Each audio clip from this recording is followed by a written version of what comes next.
You know, I'm bad about making videos, but I'm at the point right now where there's not much that's technical right now. This is a Toyota Scion. I think it's like a 2011, and the issue that's going on is that he ended up putting these quote-unquote race calipers on there. And of course, anytime I see somebody put some nonsense like race calipers on something, look, I mean, this is neat. Slotted and drilled rotors, so cool. But if you're needing rotors, they're gonna cool off super quick. I'm not sure if the Scion 4-cylinder 2.4 liter engine is gonna be, you know, what you need to be spending your money on as far as this upgrade. But anyways, the problem is this. So the calipers actually, I believe, the exact same caliper. The only thing is it's TRD. So this happens to be the exact same caliper. It looks exactly like this one. All the numbers are the same. I'm not going to go back to look to see if it is the exact same setup. If anything, maybe it has a more powerful spring. Well, shit, actually there's no spring in here, so I don't know like why this is better. Maybe the rubber that the seals are made out of is better and it's gonna last longer. But the idea is that the fluid has to fill this chamber and push that cup out to compress your brakes, so it can actually push this. So this side obviously doesn't move, but as that cup comes out, it pushes pressure on this, and together it compresses. I mean, obviously this piece here is stuck right here. You can see where it goes right here, and it's compressing. So that's the way the brake works. But if your master cylinder, this is the master cylinder reservoir, but that's the metal you can see kind of from the master cylinder. If that master cylinder is not returning fluid fast enough, then it's not going to release, and eventually your brake pads are just going to constantly be on your rotor, and that's where the heat builds up. So I mean, I guess that's cute to put these cute little red brake pads on there, but again, it's not doing much. So the next problem is this. This has a nipple right here, and I'm already attached to it. You can kind of see where the hose comes up all the way around, goes into the cup, comes back around, and loops into that that gun, if you will. There it is. So it loops all the way around, goes into that cup, and then into the vacuum line. And so I did put some pressure on it, and it looks like my fluid is right there. Hopefully you can see that, but I haven't seen a single bubble. So one thing that I did is I took the caliper. I obviously took that caliper off, and the reason is because this nipple is on this, and I could have taken some time to try to take that nipple out. It's broken, so you can see that's this nipple that should be there, and unfortunately somebody, I guess, tried to bleed the brakes and it broke. So there's the nipple hole, and the bottom half of the nipple is there, and this is the actual nipple. And so whenever I loosen this, I always end up using a socket, because if you use a crescent wrench like this, it will strip it. If you use a open-ended box wrench, it'll strip it as well. So I generally have an 8mm in here. Here it is. So I generally have an 8mm here, but this is not the correct size. This is probably like probably a 10mm. Let's just look, because this is the correct socket. So yeah, 10mm socket that you need for this specific one. Every once in a while it'll be an 8mm, and I think there's a third size too. I don't really know. Can you see? There it is, 8mm. But again, this is a 10. So anytime you loosen it, always use a freaking socket. Don't use the open end or even the box end of a wrench, and definitely not a crescent wrench. Right now I'm using a crescent wrench because it's loose and I can move it now. But if you try to use either of those tools other than the socket, you'll end up breaking your nipple off.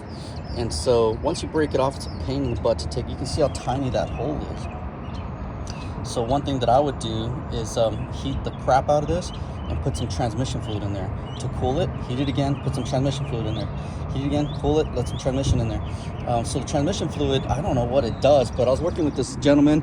I met him in an AutoZone. He was working on something, but he was an engineering student. He's a full-blown like civil engineer now.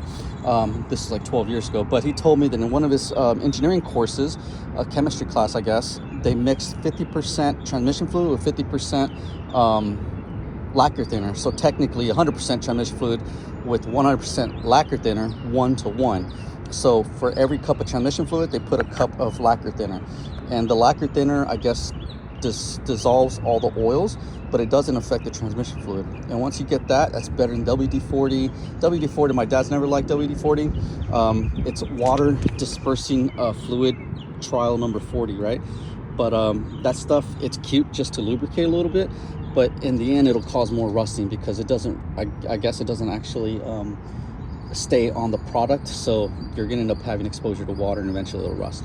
But if I don't have the 50-50 mix of transmission fluid and lacquer thinner, I just use transmission fluid. Lacquer thinner is like $30 for a gallon, transmission fluid is like $24 for a gallon. But you know, those little spray cans, they only have like 4 or 5 ounces of fluid. The can reads 12 ounces, but I've never actually opened one up to see if it actually has 12 ounces. There's got to be room in there to compress the air so it can shoot it out, right?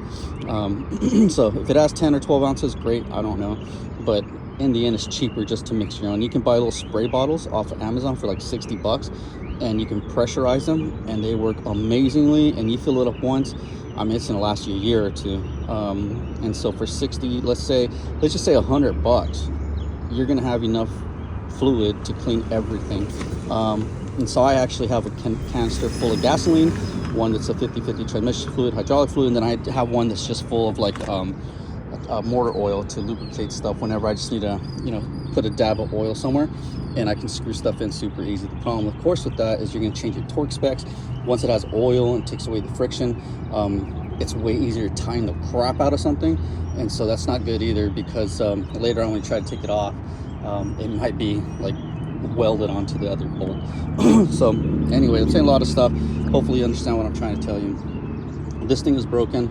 It should look like this little nipple right there. I can't take the hose off because I'm gonna lose my vacuum, but I'm at the point now where I can close this off. You can see, oh, looks like I already put pressure on it and closed it, so it's already closed. So I'm gonna put some pressure on it clockwise, right? As you're looking down, clockwise is tighten and counterclockwise is loosen. So righty tighty, lefty loosey, I've never liked. I don't understand what that means. I think it was made just to confuse the shit out of people. Clockwise, counterclockwise, I understand as you're looking at the bolt. So same thing here, as you're looking at the bolt, counterclockwise is loosen and clockwise is tighten.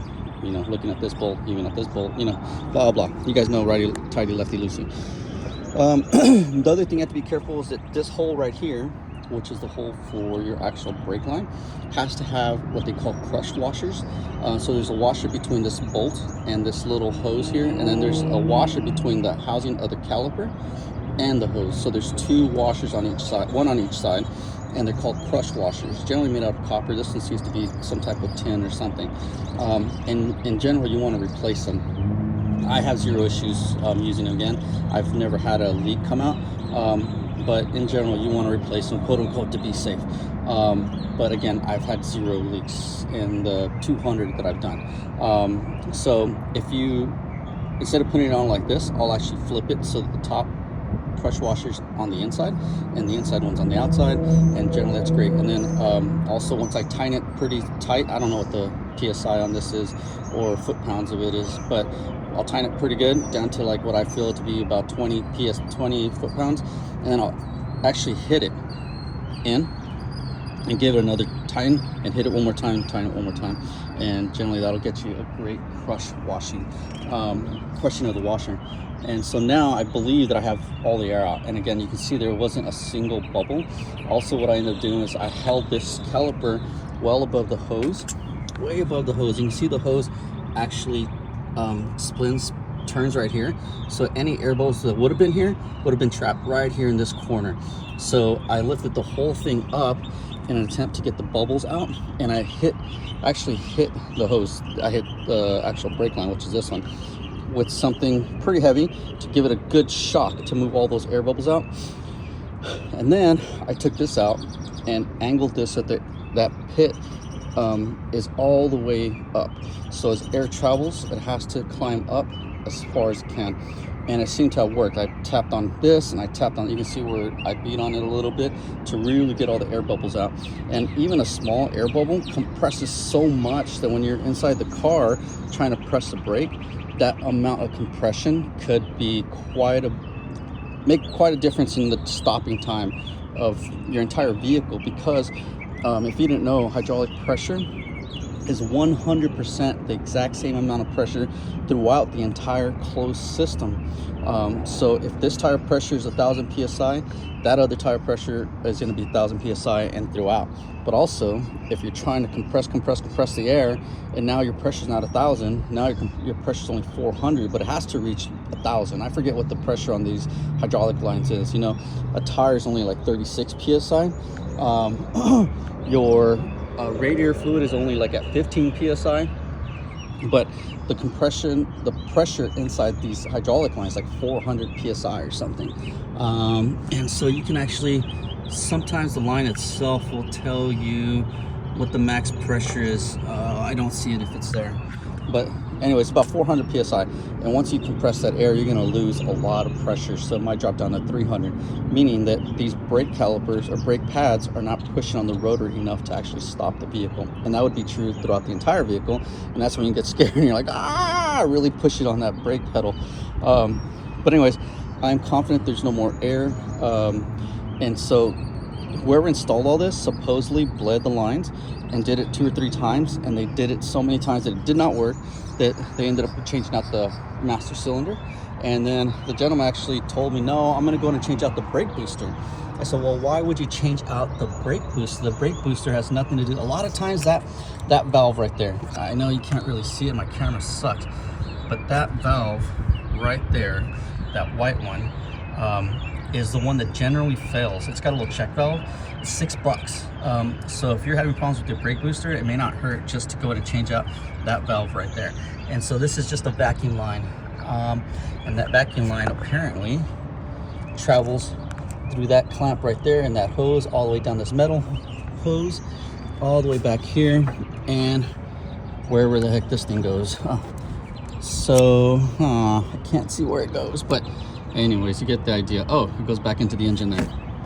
Oh, that makes sense, because the throttle body is buried way in there. So the issue is that the boot for the throttle body was not put on properly, and then the mass airflow sensor connector was not hooked up, so he had a check engine light. And I forgot, I'm gonna have to run to freaking AutoZone and go buy another one of these damn clamps, because whoever did all this work, when they changed the master cylinder, they did not put the clamp back on, so that boot just came off. And that's horrible, because what you end up doing is you put a bunch of dust into your system, and those tiny little specks of dust, every time that valve opens and closes, it's going to create a pit between the head and the valve, and eventually you'll have lack of pressure, and then your engine's not going to work because one of your cylinders is damaged. So it is very worth it to change your air filter out religiously, like every 6 months. You know, get them on Amazon for $7 to $15. It's totally worth it. This change is not hard. You just clip this thing off, and you got another one over here. You see how easy that is to take off? And if not, get a screwdriver and pop that thing off. And in general, this thing will just come off. It's got 2 little fingers. This model has 2 little fingers, so you push it out and bring it out, and you'll have access to your rectangular or this one's trapezoid air filter. And it's totally worth it. So all this to start with what was a brake caliper as far as the video, but this is not too bad. All I did was take off those 5 lug nuts. I have them right here out of the way. Since this is my work area, I'm constantly moving my feet. I try to get all my crap out of the way, even if that means I have to stretch an extra foot, because I don't want to kick those damn things. I've done it before where I'll kick it and you barely kick the damn thing and it'll end up across the damn street. I don't know how that's possible, but it works in that manner all the damn time. So in general, I'll move all my crap and move it out of the way. And also, if you have somebody watching, they always want to get in here and look, and they're going to kick crap everywhere too. So keep in mind where people are going to walk. I generally get the tire and I put it underneath the car, especially right now. I only have a jack under it, but the parking brakes are on. So the rear parking brake is touching the ground on that side. This tire is off the ground, and then that tire there is locked in by the transmission. So it's, in theory, got 2 points of stopping. I did not put a chock block on any of the 3 tires. But again, the brakes are there, and generally what I'll do is actually grab the car and move it. I've already opened the door, turned the wheel, because the wheel is actually facing to the right. So I got in the car and turned the wheel all the way to the left so I can have access to this as well. And luckily the car did not shift at all. I think I'm done with the video. I know it's a long freaking video. Right now all I'm gonna do is hook my little bolts back in. I I got them here. And so you see, these are actually the crush washers. I don't think that these crush washers belong on here. I think these are the original ones that go on here. You can see how big that diameter is, but for whatever reason, they just use these on this. And that's really what that crush washer I was telling you about looks like. And coincidentally, each one has one. So, I mean, this doesn't matter. All this thing does is hold this in place. So also, the way it's designed is it's got these teeth that go on this, and then you have to keep in mind that at this angle you have the rim that comes right over this, so the teeth had to back out enough and then shift over for the caliper to come off, meaning if these bolts do come off, this caliper physically cannot come out because the rim is right here. So it's gonna knock and it's gonna grind and make a horrible noise. And I've done that. I've had to fix that because somebody had a Jeep, of course, and whoever did the brake job didn't tie these down properly. And I think this one was about to come out when I finally saw it, but this one was gone. And so that thing was grinding. Every time he started, you know, it'd make a horrible noise. And so all I did was just put them back in and it was good to go. But physically speaking, the caliper technically cannot come out. So all these people, oh my God, you gotta do it right. Like, even if it's done wrong, if you listen to the noises, you'll know that it's not gonna work. Rather, it's not gonna fall apart. Talking about noises, it might be hard to tell, but let's see if I can show you. The belt down there on this tensioner pulley is off the pulley. You can kind of see right down there that the belt is shifted just a little bit to what we are looking at the left. Oh, well shoot, now that you say that, did I say that? Look, you see there's a little lip here? The belt should look flat throughout the entire thing. You can see there's a little lip there. So I don't know what they did to get that tensioner on, but only from this lip over is touching that pulley. It's being moved. So eventually this is going to end up cracking and breaking, and as it spins at your whatever, you know, 700 RPMs at idle and 2,000, 2,500 RPMs freeway speeds, that belt is spinning so fast that when it spins, it's basically going to create like a knife and cut everything in its path in this direction until it just tatters and falls off the crankshaft pulley. But it'll break all these damn hoses. I've had cars come in and the radiator is broken because that damn hose just slaps around and destroys everything. So it is worth it to change all this crap out, and that's what I'm gonna end up doing, taking the tensioner off and the idler pulley off, and we're gonna replace the bearings because those bearings are grinding really bad, and that other one, like I showed you, the belt is shifted already, and if that belt falls off, it's gonna destroy everything. I've tried to clean out my phone, and so I'm surprised this thing's able to let me put an 18-minute video up. But I think I'm done. I'll put it all back together, test the brakes out, and I'm gonna end up vacuuming everything and taking all the air out of all the other calipers. Thanks for watching. Bye.